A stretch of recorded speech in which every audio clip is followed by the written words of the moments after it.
Hi welcome to lifeline. ఈ రోజు TV nine స్టూడియోలో ఉన్నారు Rugved Nitla, MBBS, MS surgical oncology, director, senior consultant, Medicover hospitals from financial district. ఈ రోజు లైఫ్ లైన్లో మనం డిస్కస్ చేయబోతున్నాం బ్రెస్ట్ క్యాన్సర్ని ఏ విధంగా నిర్ధారణ చేయొచ్చు, అలాగే బ్రెస్ట్ క్యాన్సర్తో సఫర్ అవుతున్న వాళ్ళకి ఎలాంటి ట్రీట్మెంట్స్ మెడికవర్ హాస్పిటల్లో అవైలబుల్గా ఉన్నాయి, అసలు బ్రెస్ట్ క్యాన్సర్ లక్షణాలు ఏ విధంగా ఉంటాయో డాక్టర్ గారిని అడిగి తెలుసుకుందాం. హాయ్ సార్, వెల్కమ్ టు ఆ స్టూడియో. డాక్టర్ గారు, ఈ మధ్య కాలంలో కంపేటివ్లీ చూసుకుంటే ఈ కేసెస్ ఎక్కువగా పెరిగాయి, బ్రెస్ట్ క్యాన్సర్ కేసెస్ ఎక్కువగా పెరిగాయి. మెయిన్గా దీని సిమ్టమ్స్ ఏ విధంగా కనిపిస్తాయి అంటారు? ఎందుకు సిచ్యువేషన్ ఇంత వర్స్ట్గా అవుతుందంటారు? Hi, good afternoon. So breast cancer ఇప్పుడు మన దేశంలో నన్ను అడిగితే it is the most common cancer, అన్నిటికన్నా కామన్గా కనిపించే క్యాన్సర్. అండ్ మన కంట్రీలో, మన దేశంలో డయాగ్నోస్ అయిన ప్రతి క్యాన్సర్ పేషెంట్స్ని చూస్తే ప్రతి 4 క్యాన్సర్ పేషెంట్స్కి ఒకటి బ్రెస్ట్ క్యాన్సర్ ఉంటుంది. It is that common. So breast cancer usually ఇప్పుడు బ్రెస్ట్ క్యాన్సర్ డయాగ్నోస్ చేయాలి అంటే బ్రెస్ట్లో ఏదో గడ్డ కనిపించడం, లేకపోతే బ్రెస్ట్లో స్కిన్ చేంజెస్ రావడం, లేకపోతే నిప్పుల నుంచి బ్లడ్ పడడం, అలాంటి చేంజెస్ వస్తున్నాయి. ఆ చేంజెస్ తెలుసుకుని డాక్టర్ని కన్సల్ట్ చేసి కరెక్ట్గా డయాగ్నోసిస్ చేయించుకోవడం is the right way to go head. కానీ మన కంట్రీలో ఏమవుతుందంటే most of the cancer, not just breast cancer, A cancer అయినా లేట్ స్టేజెస్లో తెలుసుకుంటున్నాం. అది మనం అవాయిడ్ చేయాలి. సో బేసికల్లీ సొంతంగా మన అవేర్నెస్ పెంచుకోవాలి. మన బాడీలో ఏమాత్రం చిన్న చేంజెస్ వచ్చినా అది తెలుసుకుని మీకు తెలిసిన డాక్టర్ని కన్సల్ట్ చేసి కరెక్ట్ వేలో డయాగ్నోసిస్ తెలుసుకుని దాని ట్రీట్మెంట్ తీసుకోవడం ఈజ్ ద రైట్ వే. ఇలాంటి టైంలో అడ్వాన్స్ స్టేజెస్లో కనిపించడం వల్ల మనకి ఒక విండో ఆఫ్ ఆపర్చునిటీ అంటాం, వీ లూజ్ దట్, అది పోతుంది. అర్లీ స్టేజెస్లో తెలుసుకున్నప్పుడు మనకి మినిమల్ ట్రీట్మెంట్తో మ్యాక్సిమం బెనిఫిట్ వస్తుంది. మనం ఇది నెగ్లెక్ట్ చేయడం వల్ల, ఈ చేంజెస్ని ఇగ్నోర్ చేయడం వల్ల అడ్వాన్స్ స్టేజ్కి వెళ్తుంది. ఆ అడ్వాన్స్ స్టేజ్లో క్యూర్ కావాలి, నాకు బెస్ట్ ట్రీట్మెంట్ కావాలి, నాకు బెస్ట్ రిజల్ట్స్ కావాలి అంటే డిఫికల్ట్ అవుతుంది. స్టిల్ అడ్వాన్స్ స్టేజెస్లో కూడా ఇప్పుడున్న టెక్నాలజీతో మంచి ట్రీట్మెంట్స్ ఇవ్వచ్చు, బట్ మీరు ఎక్స్పెక్ట్ చేస్తున్న క్యూర్ రేట్స్ కొంచెం తగ్గిపోతాయి. సో మన కంట్రీలో ఇఫ్ యూ ఆస్క్ మీ, మన సిమ్టమ్స్, మన బాడీలో ఉన్న చేంజెస్ ఎంత త్వరగా మనకి తెలిస్తే అంత త్వరగా డాక్టర్ని కన్సల్ట్ చేసి కరెక్ట్ వేలో ట్రీట్మెంట్ తీసుకోండి. మన బాడీలో వచ్చిన చేంజెస్, అందులో వచ్చిన సిమ్టమ్స్ని ఇగ్నోర్ చేసి లేట్ స్టేజెస్లో వెళ్లకుండా చూసుకోండి. డాక్టర్ గారు, ఒకప్పుడు 50 years ఏజ్లో వస్తే ఇప్పుడు 30-40లోనే చూస్తున్నాం. ఎందుకు ఇంతలా చేంజ్ వచ్చింది అనుకోవచ్చు? మెయిన్ రీజన్స్ అంటే ఏం చెప్తారు? అండ్ గడ్డ కనిపించినప్పుడు నార్మల్ది అని లైట్ తీసుకోవడానికి లేదు అంటున్నారు. నిజానికి ఎలాంటి గడ్డలు క్యాన్సర్ బారిన పడే అవకాశం ఉందంటారు? ఎస్, ఇప్పుడున్న మన కంట్రీలో ఏమవుతుందంటే లేటెస్ట్ మన క్యాన్సర్ సెంటర్స్, మన కంట్రీలో ఉన్న మల్టిపుల్ క్యాన్సర్ సెంటర్స్లో జరిగిన స్టడీస్ బట్టి ఏంటంటే ఏజ్ గ్రూప్ కొంచెం తక్కువ అయింది. 50-60 ఏజ్ దాటిన తర్వాత వచ్చే క్యాన్సర్స్ ఇప్పుడు 50, 40, 30 అలాంటి ఏజ్ గ్రూప్లో కూడా వస్తుంది. రేర్లీ మీన్ ట్రీట్మెంట్ ఇచ్చిన పేషెంట్స్లో 21 years old పేషెంట్లు కూడా బ్రెస్ట్ క్యాన్సర్ చూడడం, even as young as 8 years old పాపలో కూడా బ్రెస్ట్ క్యాన్సర్ చూడడం అని జరిగింది. But these are all rare. కామన్గా ఏజ్ గ్రూప్ కూడా అట్లీస్ట్ 10-15 years యంగర్ పేషెంట్స్లోకి తగ్గింది. దీనికి one of the common reasons are late marriage, లేట్గా మ్యారేజ్ చేసుకోవడం, లేట్గా సంతానం రావడం, అండ్ అసలు చిల్డ్రన్ లేకపోవడం, ఒకవేళ చిల్డ్రన్ ఉన్నా కూడా బ్రెస్ట్ మిల్క్, తల్లిపాలు తక్కువ డ్యూరేషన్కి ఇవ్వడం, ఇవన్నీ యాక్చువల్లీ ప్రొటెక్టివ్ ఫ్యాక్టర్స్. మహిళకి పిల్లలు పుట్టిన తర్వాత అట్లీస్ట్ 1.5 to 2 years వరకు బ్రెస్ట్ మిల్క్ ఇవ్వడం, ఇవన్నీ protective factors against breast cancer. ఇవన్నీ చేస్తూ ఉంటే బ్రెస్ట్ క్యాన్సర్ రాకుండా ప్రొటెక్షన్ ఇస్తుంది. బట్ ఇప్పుడున్న ఏజ్ గ్రూప్లో, ఇప్పుడున్న కాలంలో ఇవన్నీ డిలే అవుతున్నాయి. ఈ డిలే అవడం వల్ల ప్రొటెక్షన్తో వచ్చే ఎఫెక్ట్ తగ్గుతుంది. ఇది కాకుండా ఫ్యామిలీ హిస్టరీ, అంటే ఫ్యామిలీలో 1st degree, 2nd degree relative, అంటే 1st degree రిలేటివ్ అంటే 1 generation above and 1 generation same, అంటే 1 generation అబవ్ అంటే parents, mother, father. 1 generation same జనరేషన్లో ఉన్నవాళ్ళు అంటే బ్రదర్స్ అండ్ సిస్టర్స్. ఇలా ఫస్ట్ డిగ్రీ రిలేటివ్స్లో ఒకవేళ ఎనీ కైండ్ ఆఫ్ క్యాన్సర్ ఉంటే ఆ పర్సన్కి క్యాన్సర్ డెవలప్ అయ్యే ఛాన్స్ ఉంది మిగతా పర్సన్స్తో కంపేర్ చేస్తే. సో అలా ఫస్ట్ డిగ్రీ రిలేటివ్లో ఎవరికైనా క్యాన్సర్ ఉంటే అగైన్ ఆ పర్సన్కి ఎక్కువ రిస్క్ ఉండడం వల్ల మిగతా చేంజెస్ నేను చెప్పాను, marriage, late marriage, no child or late child birth, breast feeding duration తగ్గించడం, ఇలాంటి ఫ్యాక్టర్స్ కూడా యాడ్ అయితే అప్పుడు రిస్క్ పెరుగుతూ ఉంటుంది. అది కాకుండా చిన్న లైఫ్ స్టైల్ చేంజెస్ కూడా రావడం వల్ల ఈ రిస్క్ ఉన్న రిస్క్ పెరుగుతుంది. బరువు ఎక్కువ ఉండడం, ఒబేసిటీ, ఆర్ మనకి ఫిజికల్ యాక్టివిటీ తగ్గిపోవడం, ఇవన్నీ యాడప్ అవుతూ ఉంటాయి ఉన్న రిస్క్ ఫ్యాక్టర్స్లో. So these are the common things. ఇది కామన్గా మనం చూసిన ఫ్యాక్టర్స్, దీనివల్ల కొంచెం ఎర్లీ ఏజ్ గ్రూప్లో కూడా తెలుస్తుంది. ప్లస్ మీరు ఇంకోటి అడిగారు, గడ్డ కనిపిస్తే అది ట్యూమరా కాదా అని. అంటే ప్రతిసారి అది కాకపోవచ్చు, కానీ ఎప్పుడన్నా గడ్డ కనిపించింది అంటే ఇట్ ఈస్ నాట్ నార్మల్. అది నార్మల్ కానప్పుడు మీ అంతటి మీరే అది ఇగ్నోర్ చేయకుండా ఏదో ఒక డాక్టర్ని కలిసి అది నార్మలా కదా వాళ్ళని డిసైడ్ చేయనివ్వండి. సో మీకు ఏదైనా అబ్నార్మాలిటీ అనిపిస్తే, ఏదైనా డీవియేషన్ అని, ఇది సరిగ్గా లేదు, ఐఎమ్ నాట్ ఫీలింగ్ కంఫర్టబుల్, నాకు ఏదో తేడాగా ఉంది అనిపిస్తే డోంట్ ఇగ్నోర్. ఒకళ్ళని కన్సల్ట్ చేయండి, వాళ్ళని డిసైడ్ చేయనివ్వండి అది ఉందా కాదా, ప్రాబ్లమా కాదా. ప్రాబ్లం లేదు అయితే గుడ్, ప్రాబ్లం ఉంటే ఫర్దర్ ఇన్వెస్టిగేట్ చేయొచ్చు. రిస్క్ ఫ్యాక్టర్స్ అన్నారు డాక్టర్ గారు. రిస్క్ ఫ్యాక్టర్స్ ఏ విధంగా ఉంటాయి? అండ్ మెయిన్గా చూసుకుంటే లైఫ్ స్టైల్ మోడిఫికేషన్స్ చేసుకుంటే ఈ ప్రాబ్లమ్ని కొంచెమైనా తగ్గించవచ్చు అంటారా? Yes, risk factors. సో ఇప్పుడు మనం ఎగ్జాంపుల్ చెప్పాలంటే which I tell every patient, ప్రతి పేషెంట్కి నేను చెప్తాను ఈ ఎగ్జాంపుల్. మనం హైదరాబాద్ నుంచి బెంగళూరు వెళ్ళాలి, బై రోడ్ వెళ్ళాలి, యాక్సిడెంట్ జరిగే రిస్క్ ఉందా? ఉంది. ఇక్కడి నుంచి మన ఇంటికి వెళ్ళినా యాక్సిడెంట్ జరిగే రిస్క్ ఉందా? రిస్క్ ఉంది. అయితే రిస్క్ ఉంది కాబట్టి మనం బయటికి వెళ్ళామా? ఇంట్లో కూర్చోలేం కదా. మనం చేయాల్సిన పని మనం చేయాలి. మనం బెంగళూరు వెళ్ళాలంటే వెళ్ళాలి, మనం ఇంటికి వెళ్ళాలంటే వెళ్ళాలి, బై రోడ్ వెళ్ళాలి, డిసైడ్ చేశారు.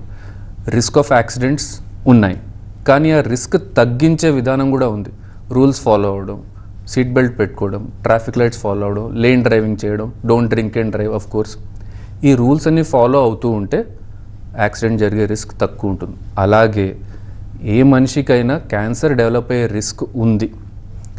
ఆ రిస్క్ ఎక్కువ ఉందా తక్కువ ఉందా చూసుకోవాలి. ఇందాక నేను చెప్పాను, ఫర్ ఎనీ ఫీమేల్, ఏ మహిళకైనా బ్రెస్ట్ క్యాన్సర్ డెవలప్ అయ్యే ఛాన్స్ ఉంది. ప్రొటెక్టివ్ ఫ్యాక్టర్స్ నేను కొన్ని చెప్పాను. ఆ ప్రొటెక్టివ్ ఫ్యాక్టర్స్ అలాగే ఉంటే రిస్క్ తక్కువ ఉంటుంది. ఆ ప్రొటెక్టివ్ ఫ్యాక్టర్స్లో ఏదైనా తేడా వచ్చింది అంటే రిస్క్ పెరుగుతుంది. Plus family history, first degree relative patients అంటే మన పేరెంట్స్లో, మన సిస్టర్స్ అండ్ బ్రదర్స్లో ఎవరికైనా క్యాన్సర్ ఉంటే అది మనకి రిస్క్ ఉంటుంది. లైఫ్ స్టైల్ మోడిఫికేషన్స్ అంటే వెయిట్ ఎక్కువ ఉండడం, ఆల్కహాల్ కన్జంప్షన్, ఫిజికల్ యాక్టివిటీ, పని తక్కువ ఉండడం, ఇవన్నీ యాడ్ ఆన్ ఫీచర్స్ లాగా చూడాలి. సో వెయిట్ తక్కువ ఉంటూ, బాడీ వెయిట్ మెయింటైన్ చేస్తూ, ఫిజికల్ యాక్టివిటీ పెట్టుకుంటూ, ఆల్కహాల్ స్మోకింగ్ లాంటి రిస్క్ ఫ్యాక్టర్స్ తీసేస్తే మీకు రిస్క్ తక్కువ ఉన్నట్టు అర్థం. సో ఇలా మోడిఫైయబుల్, నాన్ మోడిఫైయబుల్ రిస్క్ ఫ్యాక్టర్స్ అని ఉంటాయి ప్రతి క్యాన్సర్కి. మోడిఫైయబుల్ అంటే మీ హ్యాబిట్స్, మీ లైఫ్ స్టైల్ ఆల్వేస్ మోడిఫైయబుల్. నాన్ మోడిఫైయబుల్ అంటే మీ జీన్స్, మీ జెనెటిక్స్, మీ ఫ్యామిలీ హిస్టరీ, అది మీరు ఏం చేసినా మోడిఫై చేయలేరు. ఇది తెలుసుకుని మీరు హై రిస్కా లో రిస్కా అని ఎలా తెలుసుకుంటారు అంటారు. ఇప్పుడు అది మీ అంతటి మీరు ట్రై చేయకుండా మీకు ఏదైనా డౌట్ ఉంటే కన్సల్ట్ అ డాక్టర్. అప్పుడు మీరు డిసైడ్, ఆ డాక్టర్ని చెప్పనివ్వండి మీకు హై రిస్క్ ఉందా, లో రిస్క్ ఉందా, అండ్ దెన్ దాన్ని బట్టి మోడిఫికేషన్స్ ఉంటే చేయొచ్చు. ఎస్ డాక్టర్ గారు, ఇప్పుడు మీరు చెప్పిన లక్షణాలన్నీ కూడా స్టార్టింగ్ స్టేజ్లో కనిపించినప్పుడే డాక్టర్ని మీట్ అవ్వాలంటారా, లేదంటే సెల్ఫ్ ఎగ్జామినేషన్ చేసుకున్న తర్వాత మీట్ అవ్వాలా? అసలు ఎలాంటి సిమ్టమ్స్ కనిపించినప్పుడు అలర్ట్ అవ్వాలి? కొంతమంది కొన్ని సిమ్టమ్స్ని నెగ్లెక్ట్ చేస్తే వార్నింగ్ సైన్స్ కూడా కనిపిస్తాయంటారు. ఎలాంటి వార్నింగ్ సైన్స్ ఉంటాయి? Correct, yes you are right. So self breast examination, so self breast examination అంటే ఎవరికి వాళ్ళంతటి వాళ్ళు బ్రెస్ట్ ఎగ్జామిన్ చేసుకోవడం. సో నేను అందుకనే I brought some pamphlets for అర్థం చేసుకోవడానికి. సో యూ కెన్ సీ ఇందులో మీరు మిర్రర్లో చూసుకుని మీ బ్రెస్ట్ ఎగ్జామినేషన్ చేసుకోవాలి. సో బ్రెస్ట్ ఎగ్జామినేషన్లో ఇది ఎప్పుడు చేయాలి క్వశ్చన్ వస్తుంది. ఎప్పుడు చేయాలి అంటే మీ పీరియడ్స్ అయిపోయిన 5th డే తర్వాత ఫర్ 5 to 7 days ఈ breast examination once a month చేసుకోండి.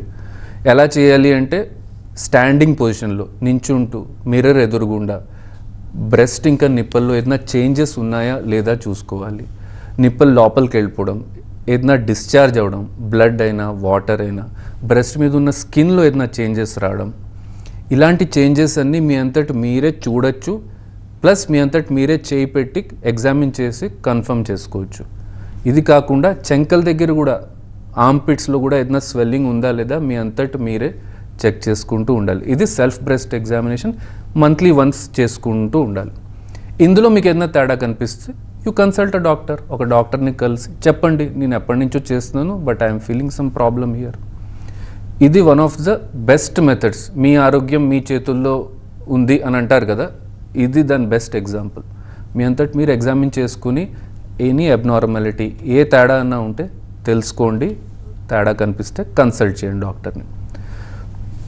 ఇది కాకుండా ఇది అయిపోయిన తర్వాత మీరు డాక్టర్ని కలిసినప్పుడు డాక్టర్ వాళ్ళంతటి వాళ్ళు ఈ ఎగ్జామినేషన్ వాళ్ళు చేస్తారు. క్లినికల్ బ్రెస్ట్ ఎగ్జామినేషన్ అంటే డాక్టర్ చేసే ఎగ్జామినేషన్. ఇది చేసిన తర్వాత అవసరం ఉంటే ప్లస్ ఇది చేస్తున్నప్పుడు నేను చెప్పిన రిస్క్ ఫ్యాక్టర్స్ అంతా లిస్ట్ తయారు చేస్తారు. మీ ఫ్యామిలీ హిస్టరీ, మీకు ఇదివరకు ఏదైనా ప్రాబ్లం ఉందా, మీ ఫ్యామిలీలో ఎవరికన్నా ఉందా, మీకు పిల్లలు ఉన్నారా లేరా, బ్రెస్ట్ ఫీడింగ్ ఎంత టైం చేశారు, ఇవన్నీ వాల్యూస్ రాసుకున్న తర్వాత వాళ్ళు సర్టన్ చేస్తారు మీకు రిస్క్ ఉందా లేదా, ఎక్కువ రిస్క్ ఉందా తక్కువ రిస్క్ ఉందా. దాన్ని బట్టి నెక్స్ట్ టెస్ట్ అడ్వైస్ చేస్తారు. అల్ట్రాసౌండ్ అంటే సోనోగ్రఫీ అనే టెస్ట్ చేయొచ్చు, లేకపోతే అవసరం ఉంటే మ్యామోగ్రఫీ అనే టెస్ట్ చేయొచ్చు. ఈ 2 టెస్టుల తర్వాత ఏదైనా సస్పీషియస్, ఏదైనా డౌట్ఫుల్ ప్రాబ్లం ఉంది అని చెప్తే అప్పుడు ఫర్దర్ ట్రీట్మెంట్కి వెళ్ళొచ్చు. సో ఇది బేసిక్ మీ అంతటి మీ చేతులతో స్టార్ట్ అయ్యే ట్రీట్మెంట్. యాక్చువల్లీ మీ అంతటి మీరు మంత్లీ చెక్ చేసుకోండి. అదే 40-45 years తర్వాత సపోజ్ మెనోపాజ్ అయిపోయింది, పీరియడ్స్ స్టాప్ అయిపోయి, అప్పుడు every month once in a month మీరు క్యాలెండర్ పెట్టుకుని చూసుకుని సెల్ఫ్ బ్రెస్ట్ ఎగ్జామినేషన్ చేసుకుంటూ ఉండండి. So that is how you start. మీరు అలా స్టార్ట్ చేయొచ్చు and you can take care of your own health. Break to life line. Doctor గారు, breast cancer అనగానే కొన్ని అంటే లక్షణాలు కనిపిస్తున్నాయి అనగానే మ్యామోగ్రఫీ, అల్ట్రాసౌండ్, ఎంఆర్ఐ ఇట్లా రకరకాల పేర్లు వింటుంటాం, భయపడిపోతూ ఉంటారు. ఏ స్కానింగ్ చేయించుకోవాలి, ఏ స్క్రీనింగ్లో బయటపడుతుంది ఇలా అంటుంటారు. అసలు మ్యామోగ్రఫీ అవ్వచ్చు, అల్ట్రాసౌండ్ అవ్వచ్చు, ఎంఆర్ఐ అవ్వచ్చు, ఏ స్టేజ్లో ఉన్న వాళ్ళకి సజెస్ట్ చేస్తారు? Okay, that's a good question and very confusing part also. ఎందుకంటే if you ask me directly breast cancer screening చేసి మనం బ్రెస్ట్ క్యాన్సర్ డిటెక్ట్ చేసి లైఫ్ స్పాన్ ఇంక్రీజ్ చేసుకోవచ్చా అలాంటి క్వశ్చన్ అడిగితే ఇది doubtful. Why I will tell you. See, breast cancer screening అంటే to detect something before it అయిపోయి, అంటే బ్రెస్ట్ క్యాన్సర్ స్టార్ట్ అయ్యే ముందే మనం అది పట్టుకోగలమా లేమా, చేయగలమా చేయలేమా, that is a screening test. ఇది ఒక బ్రాడ్గా చెప్పే డెఫినేషన్. సో ఈ స్క్రీనింగ్ స్టడీస్ అన్నీ వెస్టర్న్ కంట్రీస్లో, నెదర్లాండ్స్లో, యూరోప్లో చాలా జరిగాయి. అక్కడ they started with sonography with mammography, అంటే మ్యామోగ్రఫీ విత్ అల్ట్రాసౌండ్ కలిపి మనం బ్రెస్ట్ క్యాన్సర్ స్క్రీనింగ్ చేయాలి అని వాళ్ళ స్టడీలో వాళ్ళు చెప్పారు. దానివల్ల బ్రెస్ట్ క్యాన్సర్ త్వరగా పట్టుకోవచ్చు, త్వరగా పట్టుకోవడం వల్ల లైఫ్ స్పాన్ ఇంప్రూవ్ అవుతుంది ట్రీట్మెంట్ ఇచ్చి. ఇదంతా వెస్టర్న్ పాపులేషన్లో జరిగిన స్టడీ. అలాంటిదే మన కంట్రీలో స్టడీ చేశారు టాటా మెమోరియల్ హాస్పిటల్లో మా డైరెక్టర్ ప్రీవియస్లీ డాక్టర్ రాజన్ బడ్వే.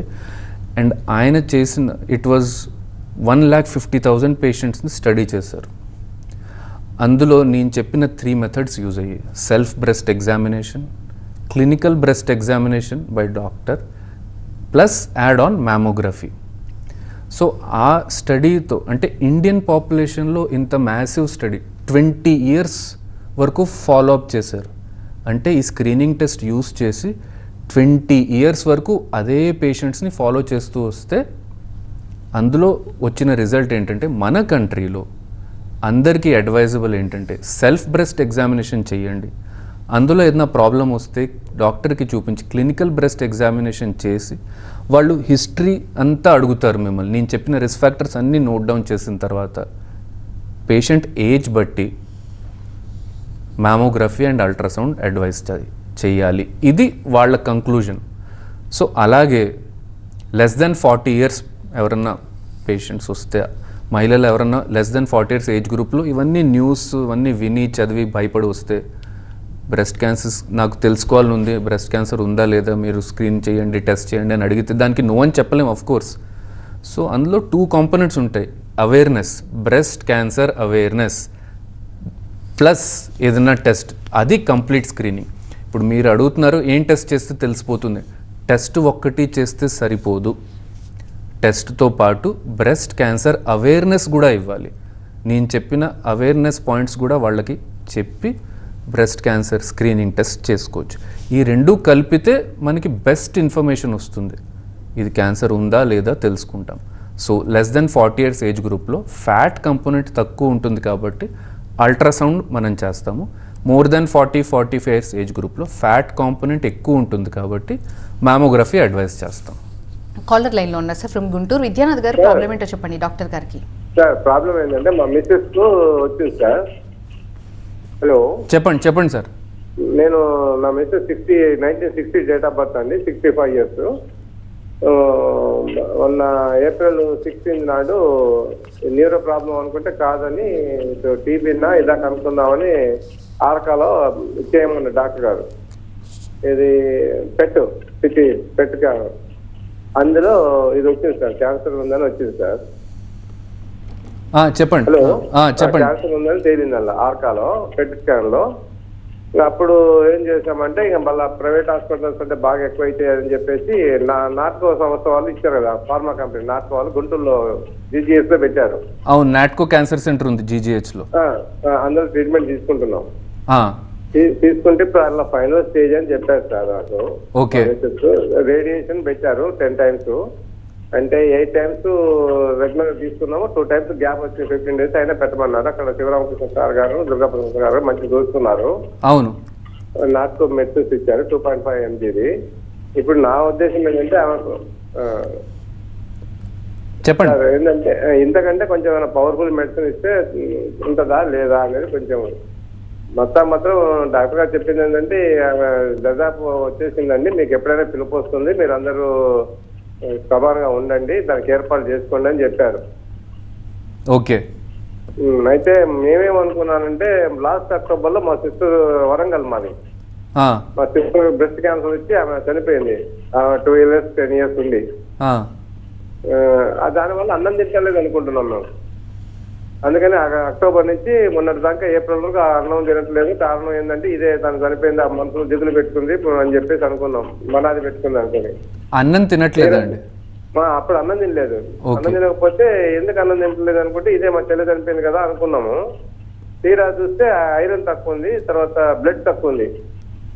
దాని మీద వెళ్ళాం బ్లడ్ కోసం, ఐరన్ కోసం వెళ్తే తర్వాత మన ఏప్రిల్ 7th నాడు లేవలేదండి, నిద్ర నుంచి లేవకుండా అలాగే ఉంది, నూరుకు వచ్చేసి. ప్రాబ్లం ఏంటో చెప్పండి డాక్టర్ గారికి క్లియర్ గా. ప్రాబ్లం ఏంటో చెప్పండి. క్యాన్సర్ అయితే అటాక్ అయింది సార్. అది 4th stage బ్రెయిన్ కూడా స్ప్రెడ్ అయిపోయింది అన్నారు, బోన్స్ స్ప్రెడ్ అయింది అన్నారు. ఇప్పుడు ఏమైనా ఉపయోగం ఉంటుందా మనం మెడిసిన్స్ ఏమైనా తీసుకుంటే? ఓకే, నాకు అర్థమైంది సార్. స్టేజ్ 4లో బ్రెస్ట్ క్యాన్సర్ ఉంది, దానికి ఏమైనా ట్రీట్మెంట్ ఆప్షన్స్ ఉన్నాయా లేవా అడుగుతున్నారు, కరెక్టా? Okay sir. సో ఇప్పుడు ఏంటంటే it's a very important question. Stage 4 మనం అది డిస్కస్ చేయలేదు, ఎర్లీ స్టేజ్లో పట్టుకుని ట్రీట్మెంట్ చేయాలంటున్నాం. స్టేజ్ 4 బ్రెస్ట్ క్యాన్సర్లో 20-30 years back it was very difficult to treat or give any option. ఏదైనా ఆప్షన్ ఇవ్వాలంటే డిఫికల్టీ ఉండేది. ఇప్పుడు ఈ problem I can understand. Radiation ఇంకా ఐ థింక్ ట్యాబ్లెట్ ఇచ్చారు, హార్మోనల్ ట్రీట్మెంట్ అయి ఉంటుంది.